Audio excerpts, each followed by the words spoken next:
let's talk a little bit about the coronavirus situation. Yeah, is that Yeah, okay? Yeah. yeah. How's it like? Were you supposed to go on a 3 year? Was it a 3 year retreat with the Dalai Lama or? Actually, I was supposed to do retreat, but what happened is that because of the ordination and because I decided to join the monastery, I'm actually now gonna start to probably, let's see, study at the monastery. I don't know for how long I'm gonna be staying here because I don't know if I can stay here for 19 years to do the to do the 19 years curriculum here. I think I don't have the stamina that this will take because it's long hours, and you need to do lots of memorization. The way the philosophical system in the curriculum works here is that first you read and memorize text, and then after you have classes, so you actually someone explains to you what you already like memorized and read and studied and on yourself, and then you do a debate, a philosophical debate on that. It's not like a debate that is like in the West. It's very open now. It's quite structured. So the idea of the debate is to actually realize the way, well, from one side, to realize how you are understanding and how is your logical understanding of that theme, but also the other person is trying to show to you where are the flaws of your logical thinking process. So it's a very enthusiastic and very deep process because you really need to work on your mind to realize, wait, that's how I'm understanding. And then when you start to speaking, it becomes clear already, much clearer. The way you were thinking when you put it outside, and you were like, oh, I said that. Okay, so now I need to defend this position, So it is very, very interesting. But this is for 19 years, and I don't know if I'm going to be able to do it. But what is really happened here at the South, because India has been in lockdown now for maybe 3 weeks, I think. So we haven't been able to go out of the monastery. We have food here, and we have a small little shop that we can go to buy just essential things. But normally, the Tibetan monasteries, they're really a communal place. So we do everything in community, So we have the prayer halls where we go to pray every day, and we do studying in group and all of this. So now we can't do that.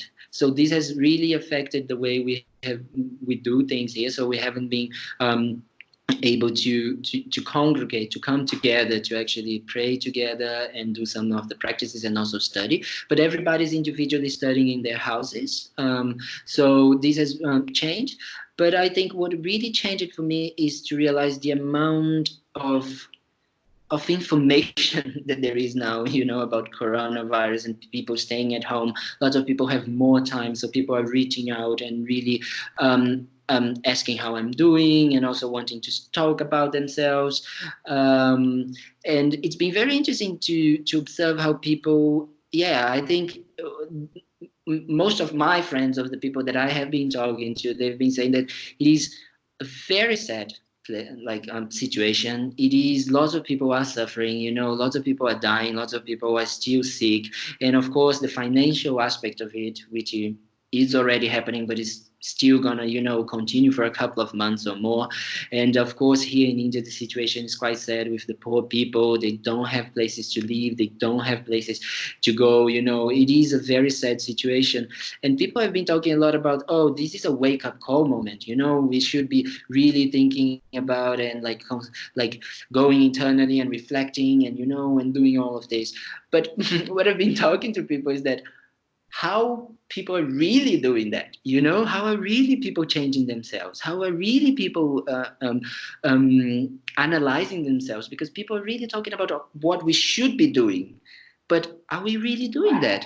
Because to really sit down with our thoughts and with our emotions, with our ways and worldviews of things, it needs a lot of honesty and a lot of courage, to really do that. Because it is realizing and asking yourself some questions. Am I happy in what I'm doing? Do I believe in the way things are being done?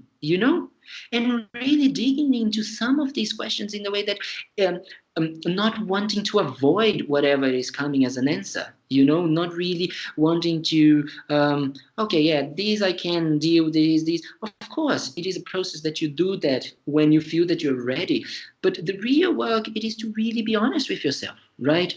And I can feel that some people, or at least some people that I've been talking to, unfortunately, they talk a lot about what we should be doing, but really doing it, it is quite different, right? It's what I said about before, that what I really like about Tibetan Buddhism is that it doesn't matter. And like, there's this quote from the Buddha himself 2,600 years ago that he said, don't believe in anything I say, try for yourself, just like, so it's not about just listening to some words or saying some beautiful words. It's what are you doing here? Because if you don't change your mind, if you don't let it go of bad habits, and you don't develop or increase the good habits that you already have, or if you don't open your heart and become more compassionate, more kind to people, then it's really difficult to kind of like talk about what people should be doing, because that's normally how we react to things. We always point the finger outside, what people should be doing, or what this should be done, or this is the problem, or that is the problem. Well, let's really see what is the problem. Why is being a struggle for me to stay home with my family? Why is being a struggle for me to stay home with my kids? What it is in me that is not happy. But because to do that, we also need some tools. We need some tools, and meditation can come in this moment. To really help us to like get some clarity in our minds. Some space, and of course also to build a safe space, for ourselves, because these inquire about ourselves really trembles everything that is certain about our personalities. And that's what I really like about the coronavirus in some level, is that we all have these ideas of like, we are all looking for some type of security in life, like whatever that may be. It can be having a partner, having a family, having a stable job, having a source of income, which is all valuable. We are not taking these. The problem is that when something like that comes, we realize that it's not as secure as we think, and this insecurity normally creates some fear, creates anxiety, creates lots of different aspects of our minds that we don't want to face, but instead of really realizing and asking ourselves, but why this uncertainty brings us fears? Because this is what like really interested me when I remember when I was young, was that understanding like why dying is so like, why we are so afraid of dying, why, what it is in death, which is the most uncertain, well, it's the most certain thing that will happen to all of us, but it's the most uncertain, like when it's going to happen, or how it's going to happen, we don't know. But we do know that we're going to die, but we don't ask ourselves these questions, and just not like only asking ourselves these questions, but really feeling these, feeling these fears inside of us, and feeling these of like, oh wow, that's true, wow, I do feel fear when I think about death. Or maybe, oh, I don't want to talk about death, I don't even want to talk about these things. But all of these questions about how life is in the normal aspect of it, like this insecurity is there. How many times we haven't seen rich people like that totally just like lost all their money, so also money is not a secure thing. Or people that were like amazing sports people and like very healthy, and then they became sick and died, or something like that. So all of these aspects that we are looking for security is like, it's very good to inquire, and in this moment that we are feeling all of these insecurities, but also giving ourselves lots of love to not know the answer, to feel this fear, to hold a space that we feel, kind and compassion to ourselves, which is also very hard, because we are the first ones to actually beat ourselves up, to say we are not doing enough. With the current, like the coronavirus, it gives an opportunity to prompt a lot of reflection, and like people being at home, a chance to develop who you are, and try some new things. But I think at the same time that your ultimate comfort is at home, and I think a lot of people will just be sinking ever deeper into that comfort. Like for like personally, like I'm eating as much chocolate as I ever did. I'm still playing on my Xbox like a lot. I'm still doing all these things. Absolutely. Um, Absolutely. and I'm lucky that we had this project and our website beforehand, so we had an outlet to still work and produce stuff and try new things. But in the core living, like my eating and my sleeping and all that, I'm not challenging myself, and I'm using it as an excuse really because I'm going, I've got to stay at home. That's it. That's it. And not only this, I think it's like it's also because this uncertainty and this anxiety also brings up a lot of our bad habits, you know, because these habits are kind of like coping mechanisms. Let's put like that, you know. And these habits, as you were saying, like, oh yeah, chocolate definitely gives you some satisfaction. And it's okay, you know, but it's just like it is the the using it too much or the way we use it in order to get something out that it is the problem is again what I said about the expectations, you know, like so it is very interesting to see because for me what I really did was I have a very I'm because of my finance like mindset I created it. I love Excel spreadsheet, so I created an Excel spreadsheet with like all the activities and the schedule that I have to do, you know. And there's these wonderful websites on like online courses, you know. So I've been doing kind of like agile and design thinking courses, which is like new business models and business ways of doing things. And I've been kind of like doing neuroscience courses because I always got interested in that. At the same time that I've been trying to study Tibetan, which is like why I'm here. And at the same time, I've been using my time to go, you know, into the garden and just take care of the garden here, you know. And so I really like the way like the schedule has been helping me because every time that my mind is wandering of like and then I just go to my phone, you know, or like oh then maybe I just you know gonna just don't do anything or just you know be looking at the ceiling you know. I just have something there, so I put a list of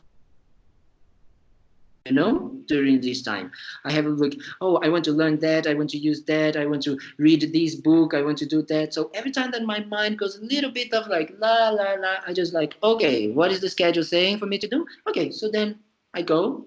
And the schedule brings a security to the mind because it creates a conducive environment and a conducive, how can I say, step by step way that you just can go and do it. You know, that's the thing about like what I feel here at the monastery as well is that the schedule is so tight, but also it really helps because you already have some type of like structure. It helps the mind not to wander too much.